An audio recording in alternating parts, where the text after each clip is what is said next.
Hola, bienvenidos a esta presentación sobre uno de los estudios especiales más importantes en el área de diagnóstico por la imagen, que es el esofagograma. Este procedimiento radiológico es clave para evaluar el funcionamiento y anatomía del esófago. Acompáñenme a descubrir cómo se realiza y cuáles son sus principales indicaciones y proyecciones. Entonces, ¿qué es el esofagograma? Se dice que es el estudio contrastado del esófago, aquí está, del esófago, que se realiza mediante fluoroscopia y radiografías seriadas, utilizando un medio de contraste, comúnmente el sulfato de bario, que el paciente ingiere por la boca, por aquí por la boca, para visualizar todo este trayecto esofágico. En caso de sospechas de perforación esofágica, utilizamos medio de contraste hidrosoluble. Las indicaciones para este estudio, ¿verdad? Está indicado para pacientes con disfagia o dificultad para tragar, reflujo gastroesofágico, sospecha de hernia yatal, tumores o masas esofágicas. El paciente requiere de una preparación para este estudio. Debe acudir en ayunas de 6 a 8 horas y es importante informarle al paciente sobre el sabor y la consistencia de este medio de contraste. Si el paciente tiene prótesis removibles, se puede quitar todos esos objetos metálicos que no pueden interferir en nuestras imágenes. La técnica de posicionamiento para este estudio más común, ¿verdad? El estudio se realiza en una sala de rayos X con fluoroscopia y el paciente debe estar en bipedestación, debe estar de pie. Y se toman imágenes dinámicas mientras el paciente deglute el medio de contraste, observándose, como les dije ahorita, todo ese trayecto esofágico, tránsito esofágico, y las proyecciones que realizamos comúnmente son AP, como aquí nos lo muestra la imagen, el paciente en bipedestación, lateral, y también se hacen unas oblicuas, derecha o izquierda, depende de lo que por lo menos el radiólogo quiera visualizar, quiera mirar. A veces se incluyen también imágenes con maniobra de Valsalva o también se le da un medio de contraste como sal de fruta para hacer el doble contraste. Entonces, en conclusión, podemos decir que el esofagograma es un estudio seguro y valioso para diagnosticar múltiples patologías esofágicas. Hay una patología en especial que es el cáncer de esófago, que se hace también para evaluar. Entonces nosotros como tecnólogos en radiología es esencial conocer su técnica, indicaciones y preparación adecuada para obtener imágenes diagnósticas de calidad. Entonces, la imagen correcta comienza con una buena técnica. Muchas gracias. Espero que para ustedes así haya sido de provecho esta información. Cordial saludo, mi nombre es Gabriel Enrique Chicalobo, soy estudiante de Tecnología en Imágenes Diagnósticas de la Universidad Nacional Abierta a Distancia, UNAD, haciendo el curso de Imagenología Especial, en el cual nos encontramos en la unidad 3, tarea 4, protocolos de imágenes de estudios especiales. Para mi flyer yo voy a hablarles sobre el sistema hepático, tomando como referencia el estudio la CEPRE. La CEPRE, que es una sigla que representa o significa colangiopancreatografía retrógrada endoscópica. Esto es un estudio diagnóstico y terapéutico que combina dos especialidades, el cirujano endoscopista y a nosotros los tecnólogos en imágenes diagnósticas. Por la sencilla razón de que esto se realiza por medio de el endoscopio utilizando el fluoroscopio, que es manejado por nosotros los tecnólogos en imágenes diagnósticas.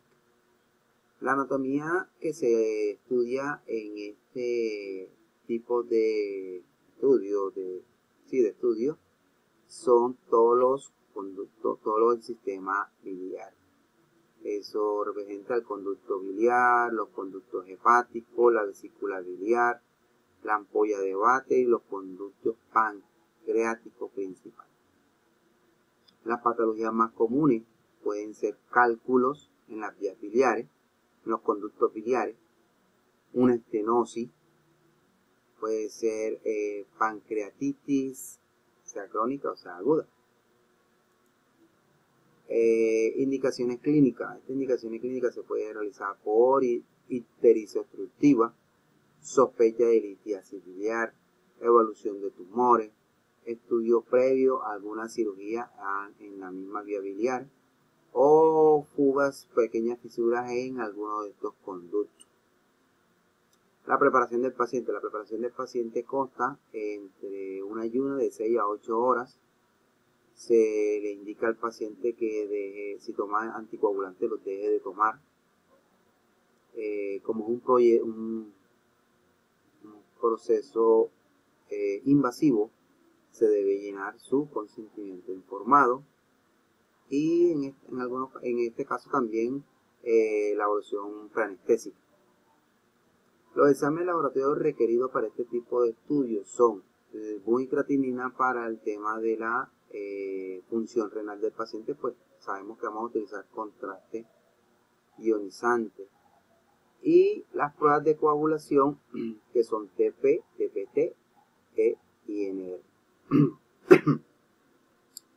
Este tema de las pruebas de coagulación es porque en algunos cirujanos endoscopistas les gusta realizar por algunas observaciones en el estudio algunos pequeños cortes por si deberían hacer algún proceso de extracción de cálculos.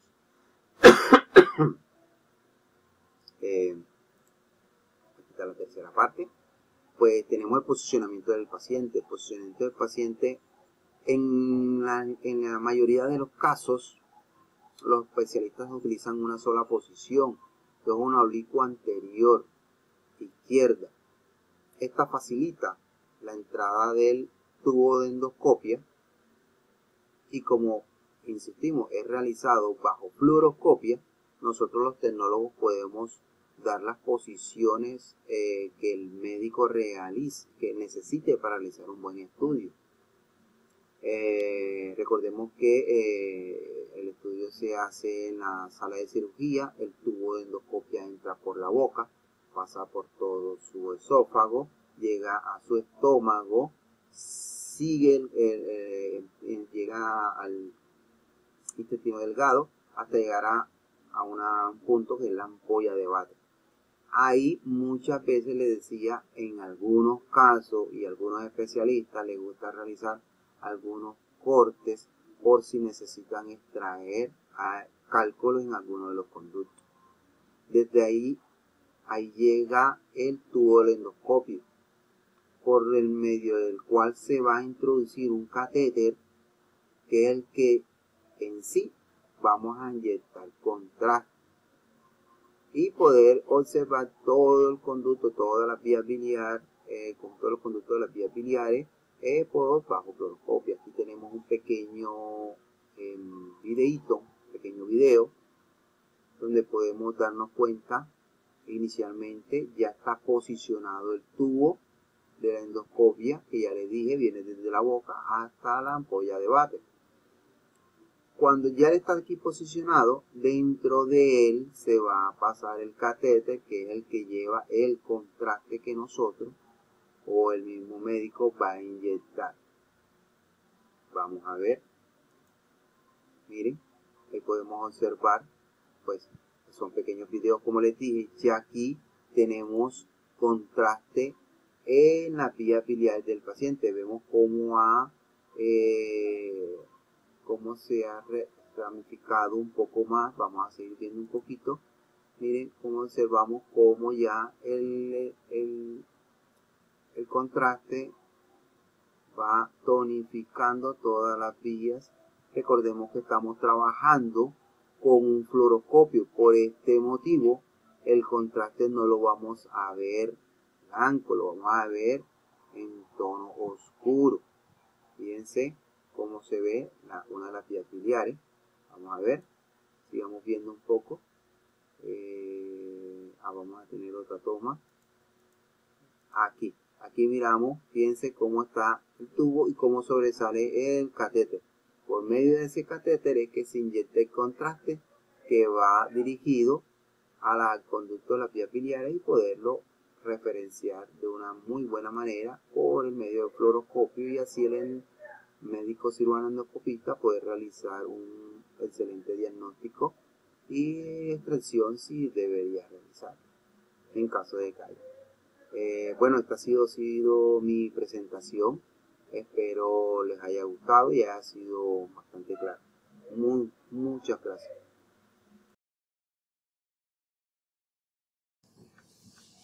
Muy buenas noches, tutores y compañeros. Me presento, un placer saludarlos. Mi nombre es Jorge Gómez, soy estudiante de Radiología, Imagen y Diagnóstica, y voy a hablar brevemente acerca de la urografía excretora, haciendo énfasis en los dos temas concernientes a la cistografía misional y a la urografía excretora. Entonces empezamos con el primer punto correspondiente a la cistografía misional. Entonces, la citografía misional es un estudio radiológico que se utiliza para evaluar la vejiga y la uretra en los niños y en las personas adultas. Este procedimiento implica el uso de un medio contraste iodado hidrosoluble, el cual es ideal para disolver y que se permita pues una buena visualización de la estructura anatómica a evaluar. Recordemos que de acuerdo a la anatomía radiológica, la estructura a evaluar es la vejiga, la uretra y los uretres a través de este estudio.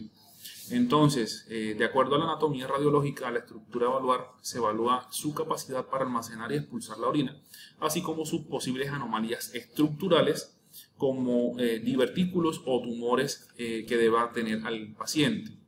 En la uretra pues, se analiza pues, la permeabilidad y las posibles obstrucciones o estenosis en los flujos vesículo-urorectal.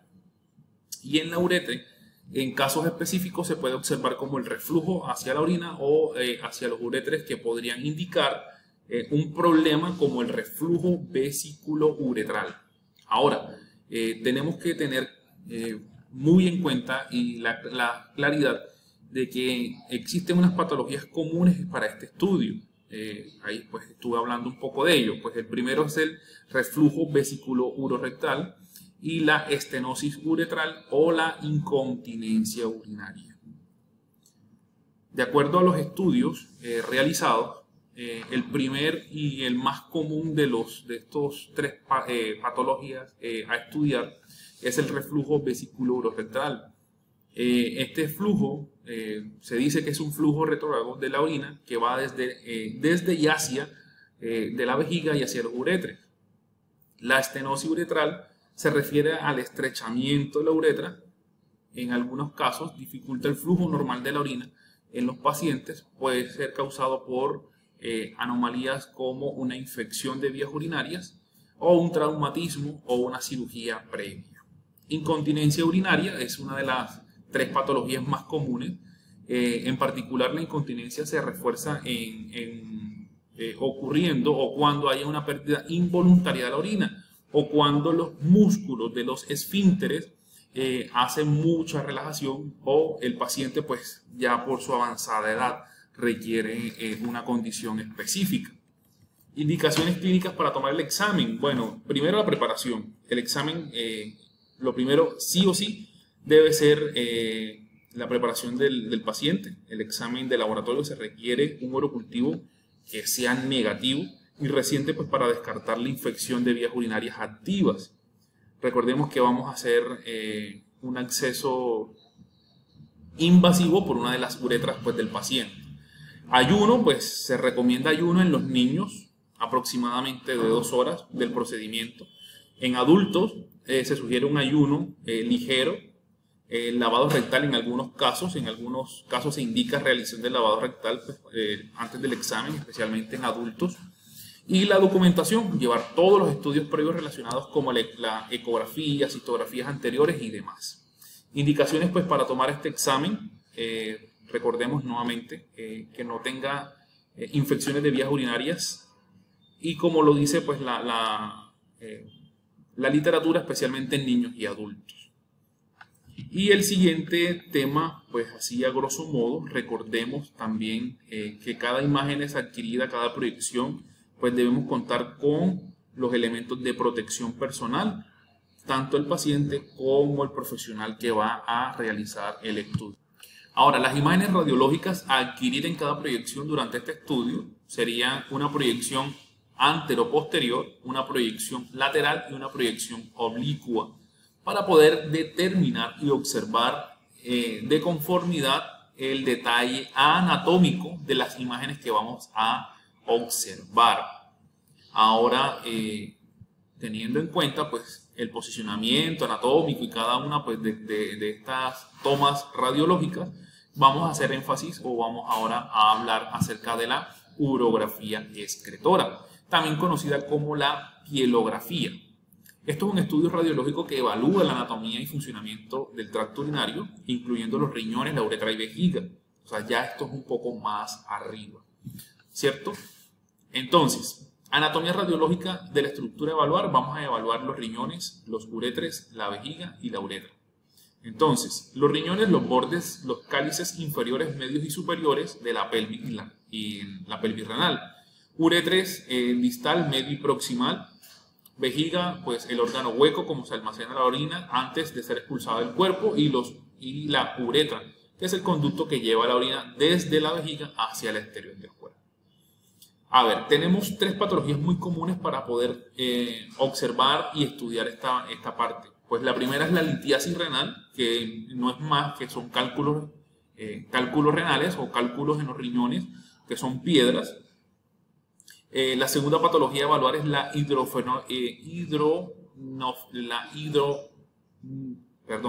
hidronefrosis o la dilatación de la pelvis renal debido a la obstrucción del flujo urinario. Y la última, que son las 3 patologías más comunes en este estudio, es la estenosis uretral, que es el estrechamiento de la uretra que dificulta el paso de la orina. Entonces, preparación del paciente: dieta blanda. 1 o 2 días antes del estudio, el paciente consume una dieta suave para disminuir la producción de gases. Ayuno, recordemos que el ayuno siempre va a ser nuestro papel, va a cumplir un papel muy importante en cada uno de los exámenes a realizar. No coman ni beban nada durante 8 horas antes del examen para evitar interferencias en la imagen.